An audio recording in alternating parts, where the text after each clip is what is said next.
Jennifer Pulley, and welcome to another edition of NASA 360. Today, we've got so many things lined up for you. We're going to talk about technology, we're going to talk about exploration, and we're going to talk about dinosaurs and how they're all related. But first, let's talk about where I'm standing. Get this, I'm standing inside a fort. That's right, and it's not just any fort. This is Jamestown Fort. It's the site of the first permanent English colony in what was then called the New World. Today, of course, we know it as America. Now think about this. From this starting point, people spread out all across the country and eventually populated the entire United States. So I guess we have to say that this landing spot's a pretty big deal in American history. Over time, though, the original fort that the English settlers built fell into disrepair. And believe it or not, for many years, it was lost to history. That all changed in 1996 when archaeologist Dr. Bill Kelso rediscovered the original fort. It began a whole new era of understanding what life was like for those first Jamestown settlers. For the first time, they had proof.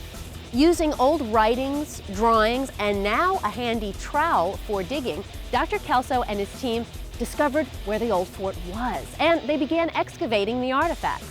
To date, he and his team have found over 1 million artifacts from the original fort, and they expect to find many more in the next few years. In a little while, we'll catch up with Dr. Kelso and dig a little deeper into the history of Jamestown. But first, do you know the difference between an archaeologist and a paleontologist? Well, let's see. They both dig in the ground looking for things from the past, right? Well, it's the type of things they're looking for that make them different.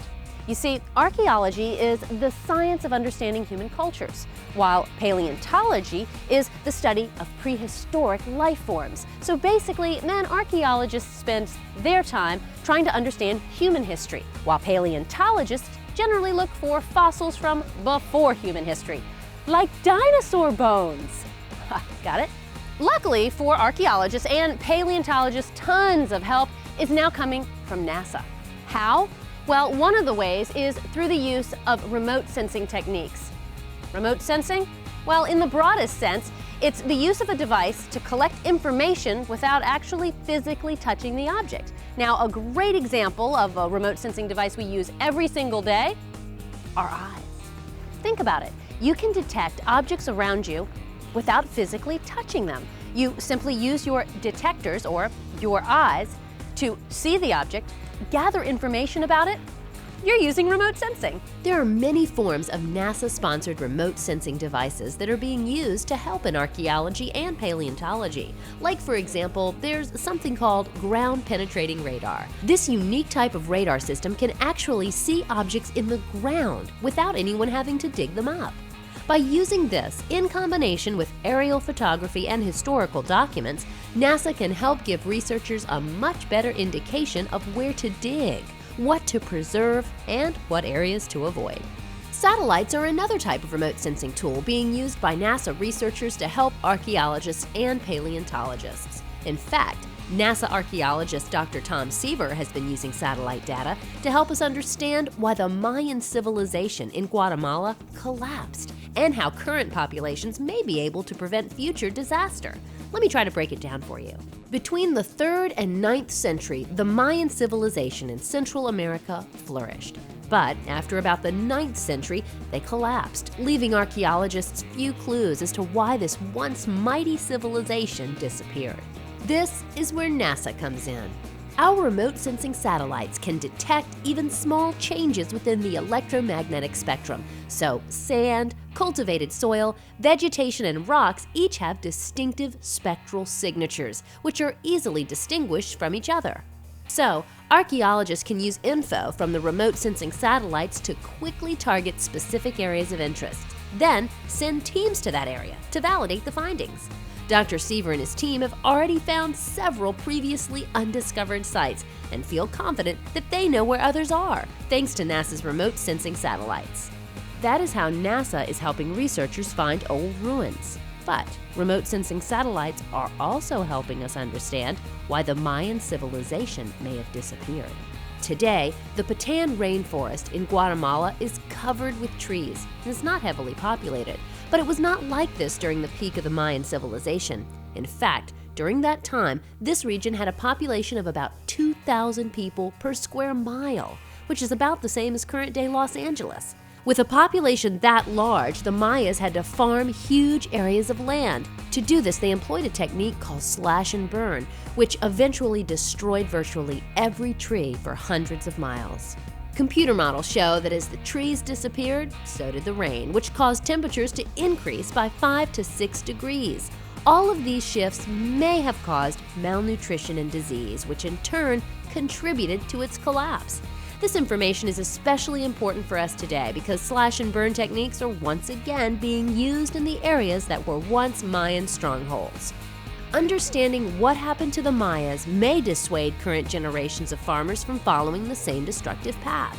So, as you can see, NASA technology is being used for a lot more than just to help us in space. It's being used to help save lives back here on Earth, too. Hey, in a little bit, we'll swing back out here to Jamestown to talk with Dr. Kelso. But first, let's head to North Dakota. Johnny Alonzo's there to see what a mummified dinosaur and NASA have in common. Hang on tight, you're watching NASA 360.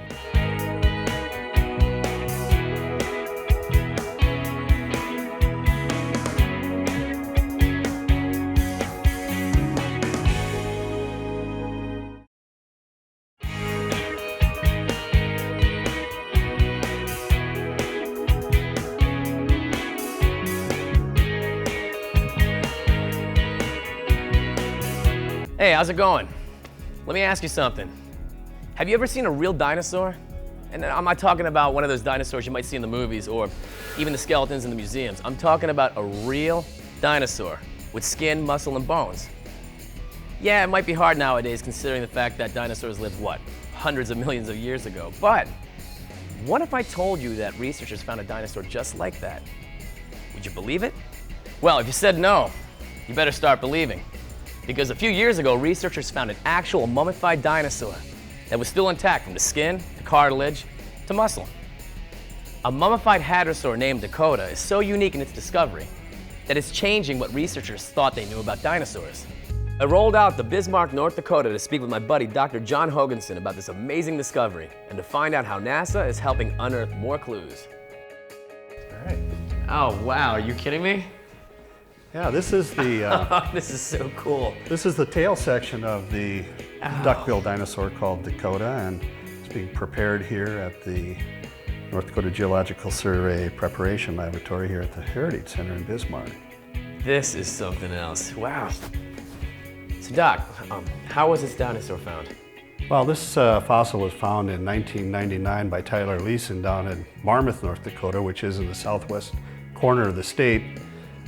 He was only a sophomore in high school at the time, but was out exploring for fossils actually on his uncle's property down in the Badlands. Now, this is a hadrosaur called Edmontosaurus. That's a scientific name for this particular species of dinosaur. Hadrosaurs were duck-billed dinosaurs. They were a group of dinosaurs that were referred to as duck-billed dinosaurs because their snouts were compressed.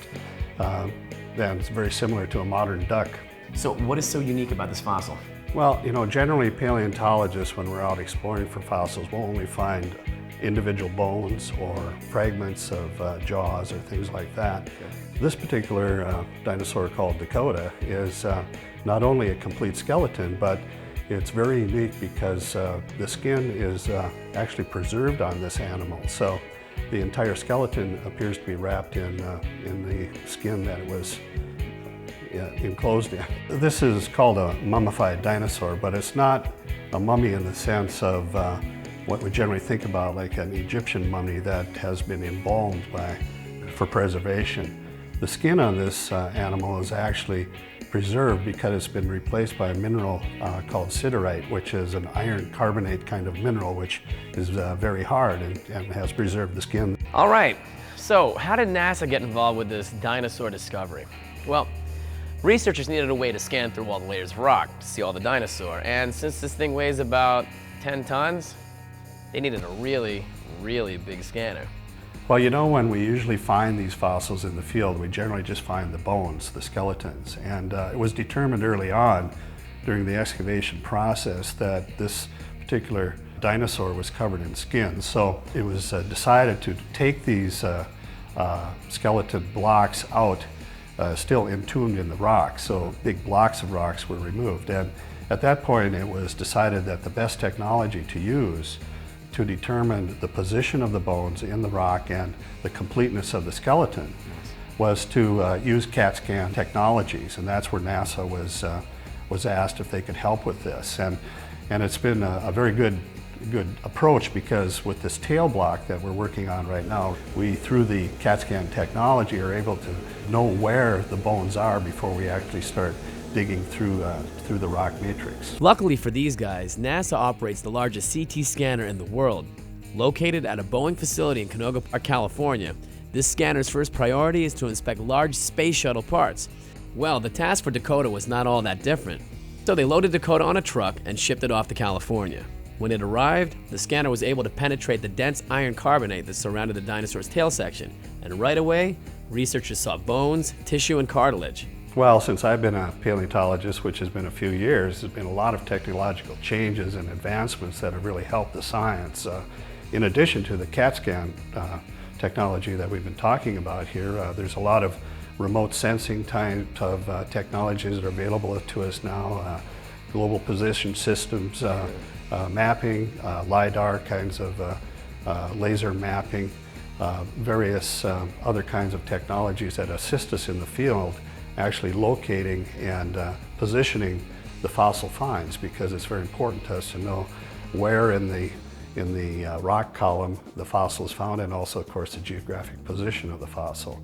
We also use CAT scans for determining the bone structures of skulls, and also the size of brain cases in skulls, fossil skulls that have been found. So technology is used extensively now in paleontology. We're preparing this for exhibit. The tail and one of the arms will be prepared and put on exhibit here at the North Dakota Heritage Center, which is open to the public. So we plan to have it here for quite some time if people are interested in coming and seeing it. Good, absolutely. Well, Doctor, thank you so much for having us here at the North Dakota Heritage Center. Really good to have you here. Most definitely. Thank you.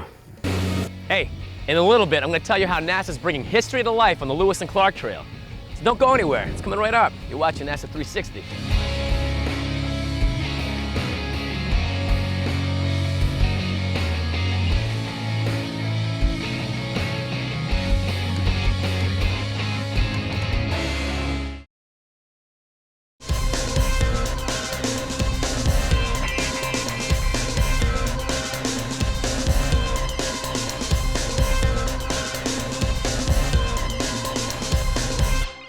Okay, so the first English settlers landed here in Jamestown in 1607, but the first years, oh, they were rough. In fact, for many years, there was question as to whether this small fort would actually survive. There was starvation and a lot of sickness.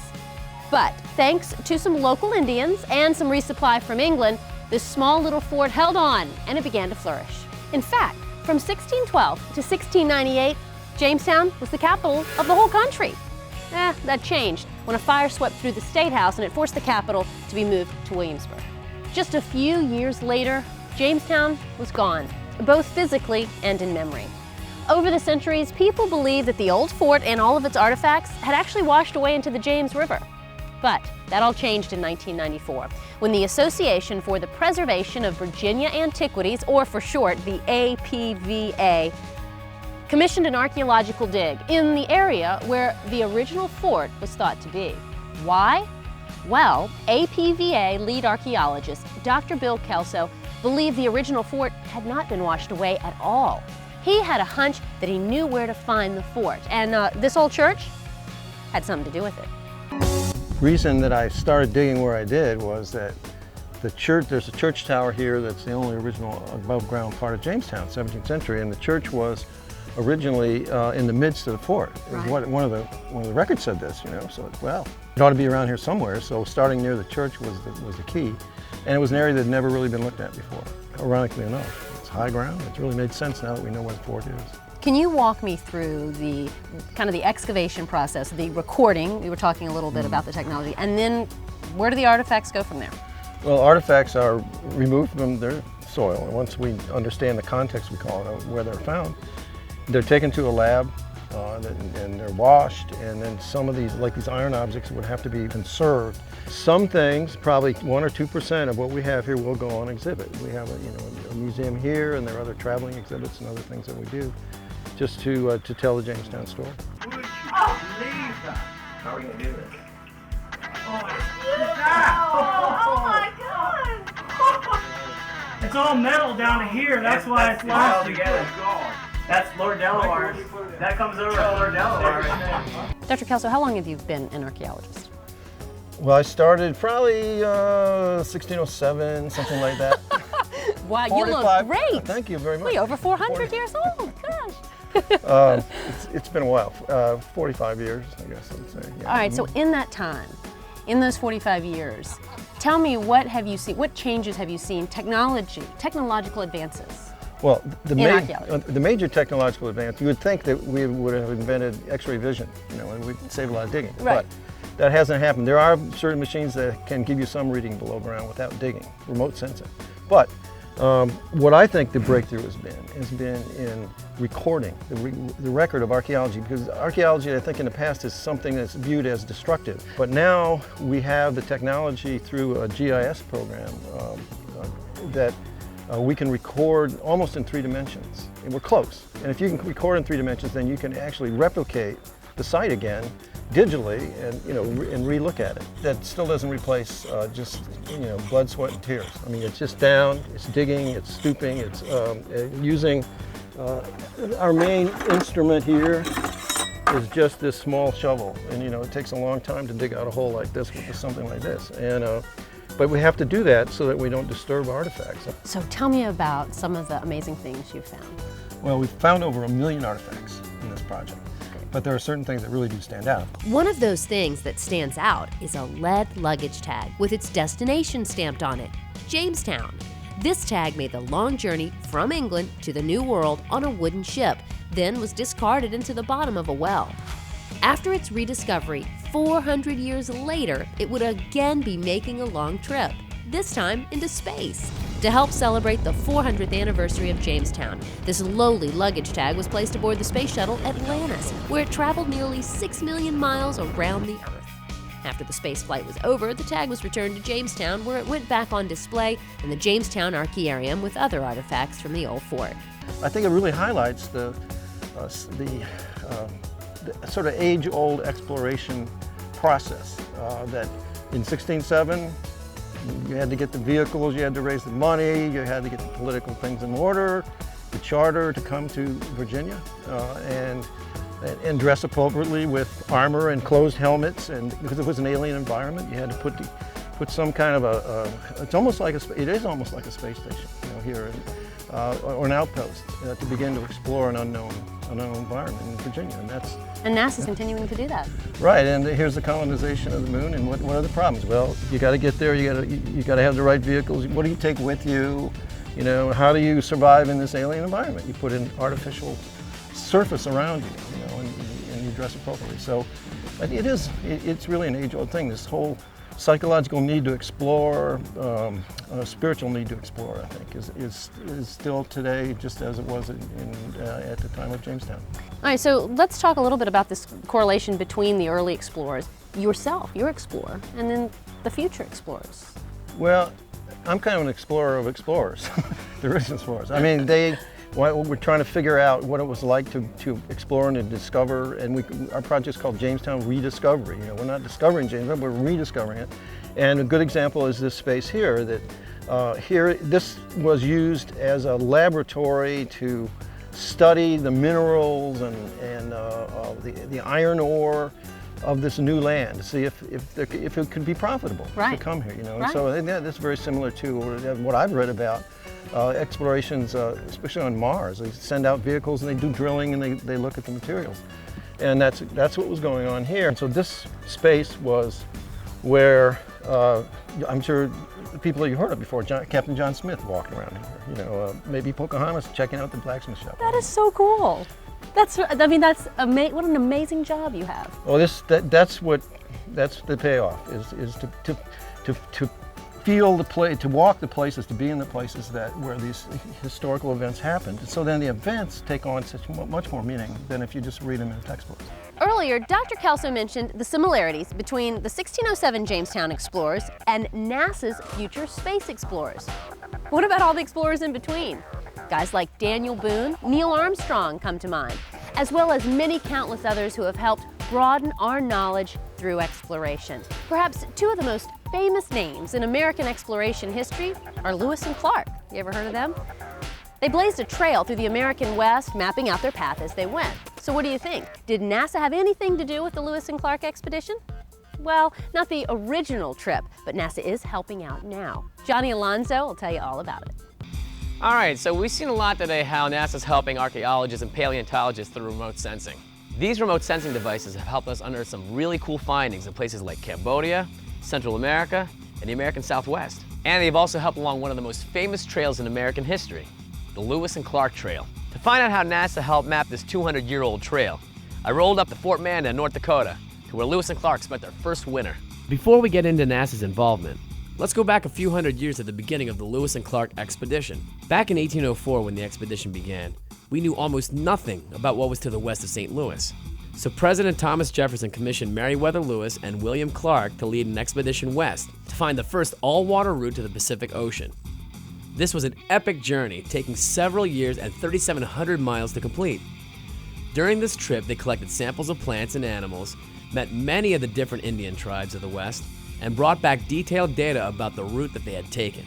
But even though they brought back some pretty good maps and data, they still weren't 100% accurate. That's because most of these journals weren't written right away, or they were written after a hard day's travel. And many of the entries contained geographical inaccuracies. So, this is where NASA comes in. Researchers from NASA Stennis Space Center took the maps of Lewis and Clark and combined them with high-resolution images taken from satellites and aircraft. They created maps with a 360-degree view of an area where the explorers traveled. From that view, archaeologists could follow the trails as if they were flying over the actual landscape in real time and in any direction or angle they chose. Researchers pored over these maps looking for telltale signs of human disturbances unique to the Lewis and Clark expedition. With this technique, archaeologists were able to narrow down some of the possible sites from many miles to a few acres. This information is helping to find Lewis and Clark artifacts that provide a clearer understanding of the expedition and what the lives of those early explorers had been like. And don't forget, NASA has a new generation of explorers too, that'll soon be going back to the moon and on to Mars. So in the future, when we talk about great explorers, there's no doubt that NASA's astronauts will be on the list. It's amazing, isn't it? Just when you thought you knew everything about NASA, we throw something else at you. So as you can see, NASA's not only trying to help shape our future, it's also making the past clearer. But that's it for this episode. For Jennifer Pulley, I'm Johnny Alonso. I'll catch you next time on NASA 360.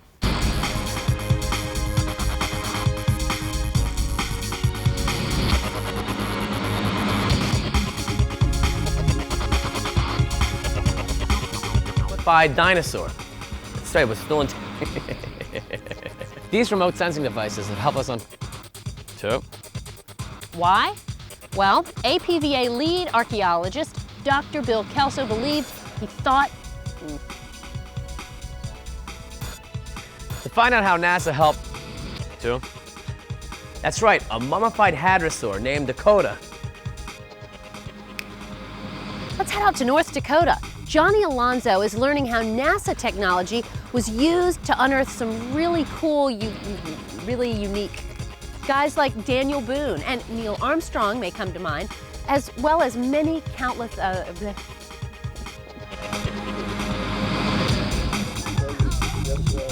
Dr.